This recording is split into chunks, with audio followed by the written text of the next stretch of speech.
अहिंसा शोभा राज आत्मसमर्पण क्रांती सूर्य महात्मा ज्योतिबा फुले व महामानव डॉक्टर बाबासाहेब आंबेडकर यांच्याविषयी बोलणार ते तुम्ही शांततेने ऐकून घ्यावे अशी माझी नम्र विनंती।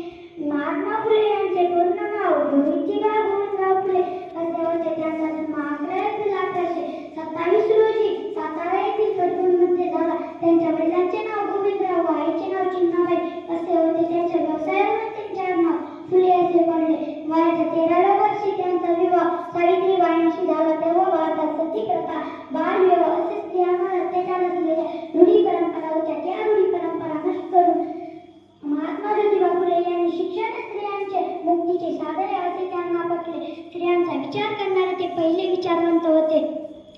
त्यांनी सर्वप्रथम सावित्रीबाईंना शिक्षण देऊन मुलींच्या शिक्षणासाठी पुणे येथे पहिली शाळा सुरू केली। त्यांनी समाजातील अनिष्ट रूढी परंपरा नष्ट केल्या आणि अस्पृश्यांना आणि शेतकऱ्यांना खूप मदत केली। सर्व मानव समान आहे, सर्वांना समान हक्क मिळाले पाहिजे असे त्यांचे म्हणणे होते। यासाठी ते आयुष्यभर लढले। अशा या थोर क्रांतीसूर्यास माझे कोटी कोटी प्रणाम। तसेच डॉक्टर बाबासाहेब आंबेडकर यांचा जन्म 14 एप्रिल 1891 रोजी मध्य प्रदेशातील मऊ या गावी झाला। त्यांच्या वडिलांचे नाव रामजी सतपाल व आईचे नाव भीमाबाई असे होते।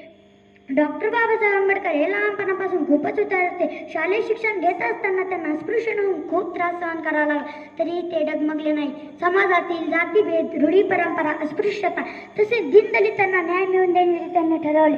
त्यांनी जगाला शिका, संघटित व्हा आणि संघर्ष करा असा महामंत्र दिला।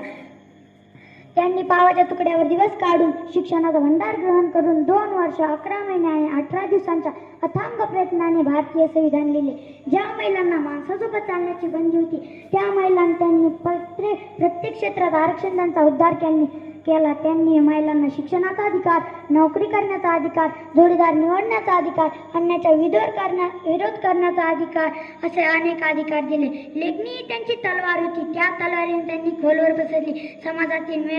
पसरली, जातीभेदांची मेळ तोडली। डॉक्टर बाबासाहेब आंबेडकर म्हणतात, अत्याचार करणाऱ्यापेक्षा अत्याचार सहन करण्याचा तो मोठा गुन्हेगार असतो आणि ते म्हणूनच म्हणतात, शिक्षण हे वाघिणीचे दूध आहे, तो पेरणारा गुरगुरल्याशिवाय राहणार नाही। त्यांनी 20 मार्च 1927 रोजी महाड येथील चौदार सत्याग्रह केला। तसेच 2 मार्च 1930 रोजी महाड येथील कारा मंदिर सत्याग्रह करून ते मंदिर दलितांसाठी खुले केले। त्यांनी त्यांचे संपूर्ण कार्य बहुजन हिताय बहुजन सुखाय असे होते। डॉक्टर बाबासाहेब आंबेडकर म्हणतात, 100 दिवस शेळी होऊन जगण्यापेक्षा 1 दिवस वाघ होऊन जगा।